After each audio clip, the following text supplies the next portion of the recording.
boses yung So, mga rider. ayan guys, ano. So, yan na yung nag-viral na nag-lock. So, nag-lock yung pagkalik niya sa ibang babae. So,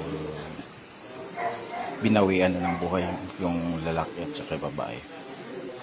Dahil kawawa. So, ayan guys, panoorin natin.